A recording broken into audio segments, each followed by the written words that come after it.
Hola, ¿qué tal? Bienvenidos, bienvenidas a otra edición de Los Lugares de la Memoria. Mauro Perroni, ¿cómo andás? No Producciones, gracias por el trabajo que hacen. Gracias a ustedes por estar ahí. Hoy vamos a hablar de algo que es muy viejo para los que entienden medios de comunicación, sobre todo si creen que el medio de comunicación es este solamente. Ya queda vieja la radio tradicional, ni hablar la de onda corta, onda larga, que ya es prehistoria. Pero esto es más viejo todavía. Mucho más. Que además forma parte de la historia, especialmente en La Pampa. Si bien en todo el país hubo un movimiento similar, en La Pampa fueron importantes y por mucho tiempo. Hablamos de 3, 4 décadas. Bueno, si vamos al origen... Al origen un poco más, sí, casi 7. Claro, sí, pero... Lo que estamos diciendo es, vamos a hablar hoy del primer medio de comunicación que coincide con medio de comunicación oral, que coincide con la aparición de la radio a nivel nacional, una primera transmisión en la década del 20, después la instalación para el 27-28, y más o menos por ahí empieza a haber una alternativa que se le llama radio de circuito cerrado. Algunos noventosos, ochentosos se acordarán de la música funcional, que es un circuito cerrado de música, cuando las FM no existían. Bueno, las propaladoras, que a eso nos referimos, eran radios de muy corto alcance, porque en realidad era como si sacaras el parlante a la casa, a la esquina de tu casa. Sí. Y por ahí le pusieras una extensión en varios lugares para que escucharan otras personas. Sí. 1934, Arturo Gamberini es el primer registro histórico, no es la que más dura, pero es el primer registro histórico en Santa Rosa. Hay que decir que las hubo en Victorica, las hubo en varias partes de la provincia. Era la forma también, digamos, de informar, claro, ¿no? De transmitir cierta información a la población en ese momento, y además con una cuestión que hay que mencionar.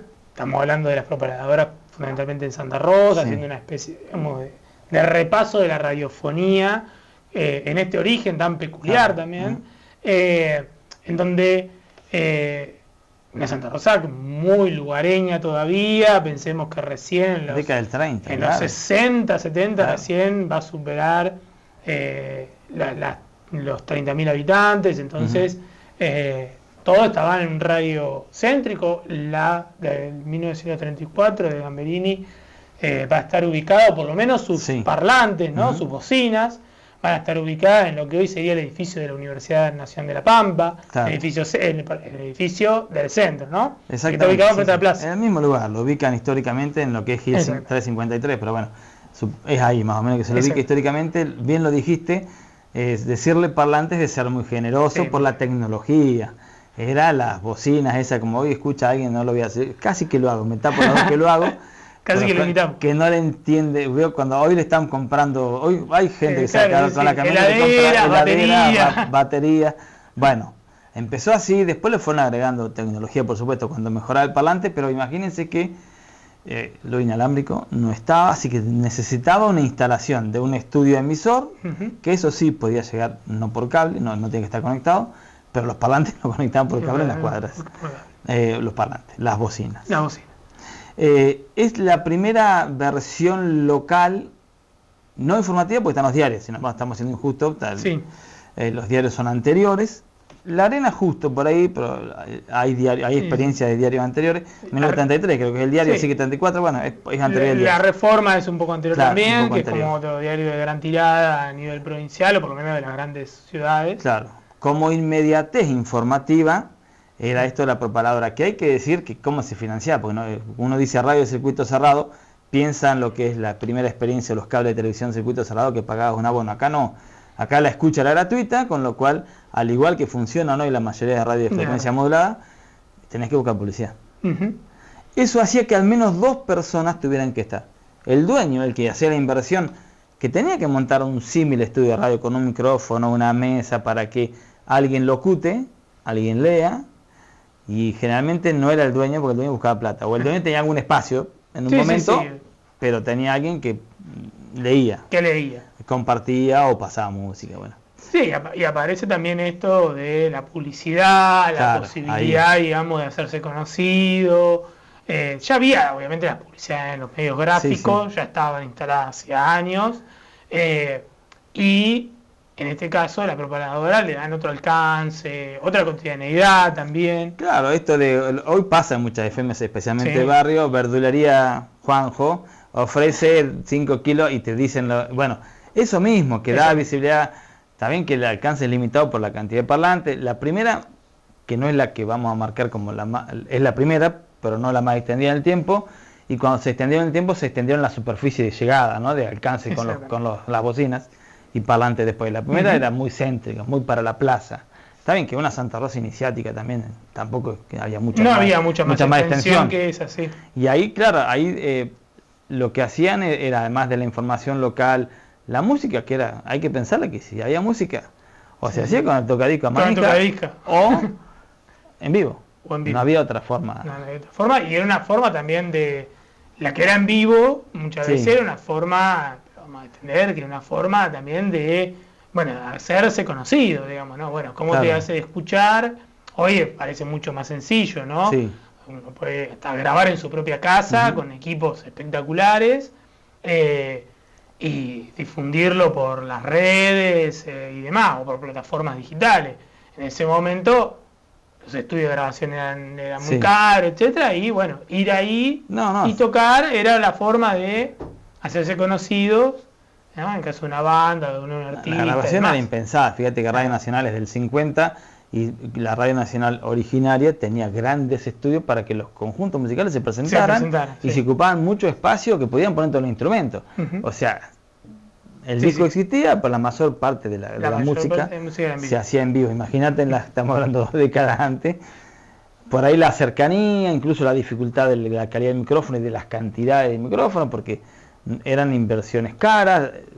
La del 34 coincide con la radio, con el nacimiento de la radio, que todavía no está masificada, ni su producción de aparatos, ni por supuesto su llegada informativa. No, y además todavía no estaba presente La Pampa, todavía no estaba presente en Santa Rosa, entonces también era una forma, más allá de que esto estaba en los otros medios, y también estaba, o va apareciendo ahí, a medida que se van desarrollando las propagadoras, por ejemplo los cines, que en su momento también hablamos, también se pasaban algunas noticias, más de otro corte, ¿sí? Pero bueno, todos esos medios todavía había que comprarlos, digamos. ¿No? Esto era un medio de difusión local y extremadamente gratuito y público, que tenía que ver con escuchar mientras uno iba caminando por la calle.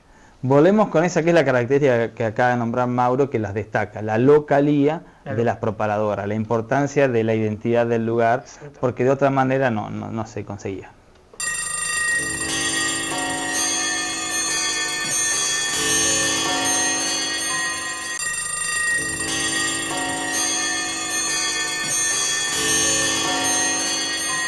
Bien, seguimos en los lugares de la memoria, de esa experiencia inicial de Gamberini en lo que es hoy el edificio central de la Universidad Nacional de La Pampa. Va a haber como una explosión varios años después, del 34 al 47, que son la creación de las primeras. Claro. Por palabra que lo que agrega es esto, vos te enterás de lo que pasaba al vecino, la información local. Uno de los puntos más altos de la necrológica. Sí, ¿no? y por ahí algún tipo de esto, ¿no? De información local en el sentido de oficial muchas veces, ¿no? Ahí hay una cuestión entre la información más, ¿no? Si se quiere, más vecinal, ¿no? Más del vecino, por ahí los fallecimientos o alguna de esas cuestiones, lo publicitario. Y lo oficial en el sentido de el gobierno municipal muchas veces, ¿no? Que es lo que se va a ir incorporando. El primer canal que tenían, el más rápido de acceso y para difundir a los vecinos. Exactamente, para difundir cambios, para difundir algún tipo de corte, bueno, lo que es hoy, nada más que en la pequeña dimensión y obviamente en una forma de llegada que era esto, ¿no? Son propagadoras que además, una de las cuestiones que, bueno, vamos a nombrar las que aparecen ahí, Propagadora Argentina, Nueva Provincia, Belgrano y Ranquel, que son las 4 más importantes, y además de las que duran hasta su cierre, ¿no? Su extinción. Sí, la Argentina, que hay que decir, para quienes tenemos cierta memoria y vivimos los 80, de los otalogramas, no porque haya vivido la propagadora, sino que ellos siempre siguieron vinculados a la cuestión del sonido, a la cuestión de la publicidad callejera, a la cuestión de los bocinas, de las bocinas, y también otros que incursionaron en los nuevos medios, como Antonio González, como Guillermo Fernández, que los nuevos medios, que es la televisión, primero la radio, después la televisión, era su inicio en la cuestión mediática. Sí. Hablo de dos personas que todavía están vivas y que siguen generando información en sus medios. Y de hecho nosotros cuando, pero podemos ya mencionar, pero cuando aparecen sobre todo la radio nacional y el U33, que son las dos más importantes en aparecer en cuanto a difusión, a llegada y demás, muchos de quienes habían pasado por estas propagadoras terminan siendo periodistas o técnicos en alguna de esas dos radios, ¿no? Ahí una de los apoyos, o por lo menos que se destacan cuando se ve digamos cómo eran las personas que estaban vinculadas, aparece por ejemplo la EPET, la Escuela Provincial Técnica, dando apoyo sobre todo en cuanto al mantenimiento, ¿no?, de las conexiones eléctricas, de la bocina, ¿no?, de lo que se necesitaba de la infraestructura, porque a diferencia de esa primera experiencia, estas otras van a tener gran extensión, o por lo menos extensión de las calles principales, ¿no?, de la Santa Rosa de ese momento. Sí, algunas se van a dividir por zonas. Vamos a mencionarlos bien para que no saltearlos, porque además son los precursores de nuestra radiofonía. En La Pampa, Alfredo Tálara con la propagadora argentina, que sería una de las primeras, Guillermo Fernández con la propagadora Nueva Provincia. Nueva Provincia tiene que ver con que la provincia, él sale 2 años antes de la declaración de la provincia. Exactamente. Pero bueno, la provincia estaba el reclamo todavía. Estaba el reclamo todavía, ¿no? Antonio González con la propagadora Belgrano, que usted lo debe conocer porque es el titular de Canal 6 comunitario. Digo, el oyente, la televidente o el televidente lo conoce de ahí. Histórico periodista, locutor de radio de AM, y bueno, que todavía sigue trabajando. Acaba de cumplir 90 años recientemente en este mes de junio, y sigue trabajando y dedicándose a los medios de comunicación. En el 50, a diferencia de él lo cuenta como que para él era una oportunidad, no, tenía que trabajar. Claro. Y surgió una idea laboral. Esa idea laboral le marcó la vida porque es la carrera de Antonio González. Y me falta Armando López. Acá hay una cuestión que hay que señalar, que Armando López era el locutor de esto que yo les contaba en el primer bloque. La inversión para hacer la propagadora Rankel la hicieron los hermanos Alcántara, Carlos y Francisco Alcántara, pero el locutor era Armando López. La mayoría pensó que era de él. La mayoría te habla de la propagadora de López. No, bueno, López era el que locutaba, el que conseguía su dinero a través de ese trabajo. Bueno, esas son las 4 principales, las que más duraron, ¿no? Sí, las que más duraron y las que además tenían esto, ¿no? La división de lo que era los barrios más populosos de Santa Rosa. Pensemos que la propagadora argentina tenía prácticamente toda la columna de la San Martín, desde el centro cívico hasta casi los estudios, en San Martín 227, y después otra tenían Villa Santillán, Villa del Busto, de González, donde está el Canal 6 comunitario, nada más que en aquel tiempo era la gran lejanía, la calle Colombia era la gran lejanía de aquel tiempo, y salía para esa parte, para esos barrios. Pero ese barrio que ya era un barrio histórico. Termina siendo una popular barriada. La de los Alcántara sería de la vía hacia el norte, o López, como quieran, la vía hacia el norte. Y claro, vos no escuchabas todas. Ya, una la que estaba cerca, por la que pasabas. Y tenían músicas características que la gente esperaba. Tenían lo que hoy le llamamos cortina musical, que en aquel tiempo era la música, una fúnebre, cuando había una característica fúnebre, entonces todos paran la oreja a ver qué había pasado. Había una característica de personas perdidas, como en la playa, en vez de aplaudir, había una canción. Una canción, y prestaba la atención, y bueno, después estaba la informativa, la publicitaria. Pero había como marcas que acostumbraban al oído de la gente, que se paraba frente a la bocina a ver qué había pasado. Y otra característica también las marcas, que también lo dijimos, es esto de la localía, no solamente en la información, sino sobre todo en la música, ¿sí? Y digamos, y sobre lo que hablaban constantemente, además de las publicidades, problemas, eran esto. Uno le podría decir radio, se le sale decir radio, pero eran básicamente eran radio. Se le llama radio de circuito cerrado, claro. ¿No? Popularmente como propagadora, básicamente marcaban toda esa agenda o me informaban de toda esa agenda, que era una agenda de todo ese aspecto, ¿no? Cultural, oficial, etc. Sí, una característica de los hacedores, que era que no tenían, no venían del ámbito de la comunicación, se fueron haciendo. muchos de ellos, como los que nombramos, Fernández y González, se dedicaron toda la vida a eso. Otros no, otros simplemente eran una cuestión de trabajo. Entonces también tenía la informalidad de la forma en que comunicaban. Sí, sí. Y se iban haciendo también ahí el opuesto en el momento, a las radios, digamos, que eran ¿no? muy Claro. serias. Sí, sí, y se iban haciendo en el momento, Claro. al momento o Tal al cual. calor, digamos, de lo que iba pasando, y por lo que han elegido, porque tenían Claro. buena voz, Sí, o, sí. sí, alguna voz característica para marcar esta es Tal tal cual. radio y esta es tal otra. Tal cual. Y necesidades laborales. Y la que también necesidad de hacían. laboral. Pero bueno, Obviamente. han sido los precursores de nuestra radiofonía. En el tercer bloque cerramos contando la historia sobre las propagadoras de La Pampa.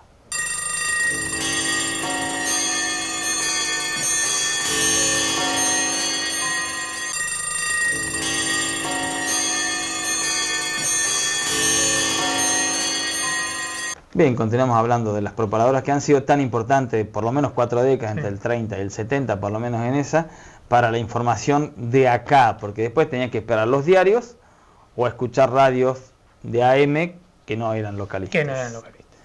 Bueno, en esas, ¿por qué ponemos 4 décadas? Porque van a sucumbir ante ya el medio que era con el que empezaron a compartir espacio, que era la radio, ante la masividad de la radio. Sí, lo que la distinguía y lo que la hizo perdurar, además, un par de décadas más, tiene que ver con lo que decíamos, con su carácter local, digamos, ¿no? ¿Por qué? Porque cuando en 1950 nace LR3, que es Radio Nacional, pero básicamente era una radio que difundía todos programas porteños, la información era información nacional, y recién unos años después empieza a tener algún tipo de programación local más vinculada al entretenimiento, muchas veces, tipo esto, radioteatro y demás, que otra cosa, digamos. Entonces, un programa histórico, Tardecita Pampeana, de Choro claro, González Castro. exactamente. Bueno, pero también tenían locutores que leían información, pero la información era el boletín oficial de la Nación. Exactamente. Y la música era música clásica, o sea que era una solemnidad sonora. Total. Entonces,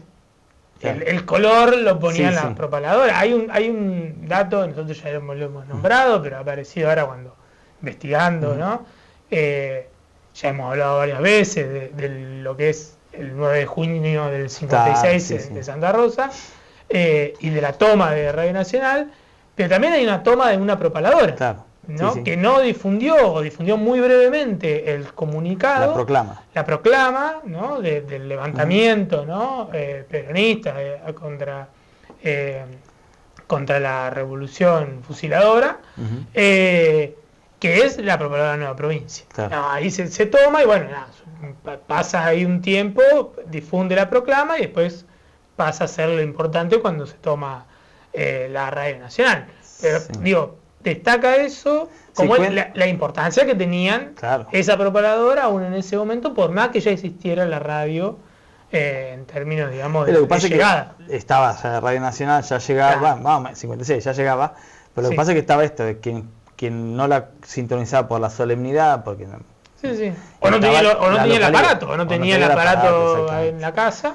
Hay de hecho en una de esas, cuando reproducen esto, la gente de la propagadora dice que les cuentan después que el error que cometen quienes toman el centro cívico de la Municipalidad de Santa Rosa, pues hay que decir que acá fue exitosa esa toma, cumplieron con difundir la proclama y tomar las 2 sedes más importantes, se olvidaron de tomar Entel o tomar la telefonía, lo que le permitió al interventor de entonces llamar y pedir los aviones a San Luis que bombardearon Radio Nacional. Pero el resto funcionó. El resto funcionó. Perfecto, difusión incluida la propaganda. Y ahí aparece otra cosa que es, a partir sobre todo ahí de los años 50, aparece la reglamentación municipal, ¿no? Aparece la reglamentación municipal, hasta acá aparece con, ¿no? Dejar en claro cuáles son, hacer una recaudación sobre esas propagadoras, porque en definitiva estaban en espacios públicos, se instalaban en palmeras de alumbrado, las bocinas y demás.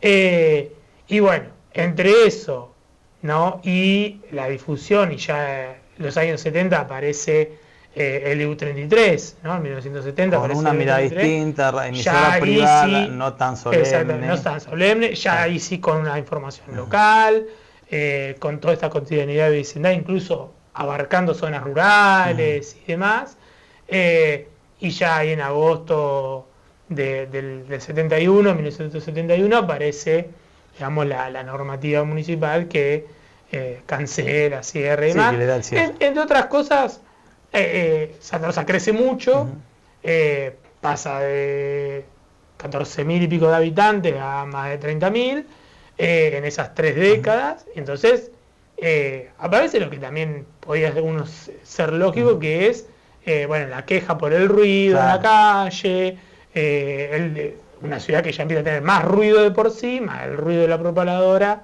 empieza a aparecer todo sí, eso. Que hay que bueno, decir que tenían horario, no estaban a la claro, siesta, sí, no es que te la prendían se a la dormía a siesta. 7 y se dormía a la noche. Claro, sí. Pero de todas maneras sí era ruidoso. El EU33 especialmente, que se nutre de los hacedores. Claro, que se la nutre de mayoría los de los hacedores de propaladora terminaron siendo locutores del EU33. Sobre todo los periodistas que estaban. Los que nombramos hoy, Guillermo Fernández, Antonio González, Minotauro, terminan todos trabajando en el EU33 ya con una comunicación más, entre comillas, profesionalizada, porque ellos tenían una vasta experiencia y porque se adecuaron al formato de las radios de AM. Ese va a ser como el tapón de la historia, digamos, que va a cerrar esta forma de difusión. Y que la expansión de esto de que el acceso a un aparato de radio, porque al principio, así como era difícil tener un micrófono, también era difícil comprar un aparato de radio. Difícil. Era costoso, digamos. Sí. Ya con el paso del tiempo el medio se masificó. Sí. Que es un poco lo que aparece con otro tinte totalmente, ¿no? Cuando hablamos de los cines, digamos, claro. ¿no? Bueno, una vez que aparece la televisión y la noticia la puede ver por televisión, pasar las noticias en el cine no tenía mucho sentido. Entonces, esto tiene también la misma cuestión, ¿no? Abaratar la tecnología hace posible esto, ¿no? Que en cada casa haya un aparato para sintonizar radio.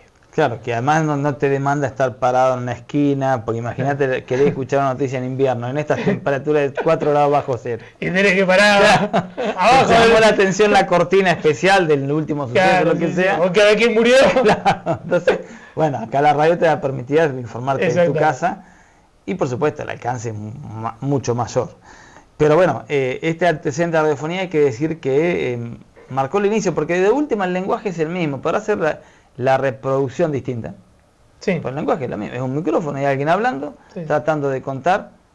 El lenguaje enteramente visual, auditivo y bueno.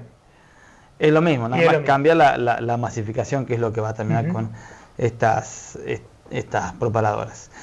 Bueno, más o menos queremos contarle que cómo había sido este inicio de la radiofonía, porque uno siempre piensa Radio Nacional es la primera radio nacional del país no colocada en Buenos Aires, ¿no? Claro. Después de Capital Federal se abre en La Pampa. Y uno cree que ubica ahí la radiofonía y no, hay antecedentes. También todos antecedentes que son importantes, sobre todo por esto, ¿no? También de que después muchos de quienes pasaron por ahí, o sea, los fundadores de estas propaladoras van a ser además los fundadores o los primeros en estar en esta radio, en el EU33, en algún Radio Nacional también. Entonces, son claramente parte de la historia del nacimiento de la radiofonía en las dos versiones. Claro, hicieron las dos, si querés, la propaladora más artesanal y después la radio que se masifica. Mauro, gracias a Ganador Producciones y gracias a todos ustedes por estar ahí. Nos reencontramos en una semana.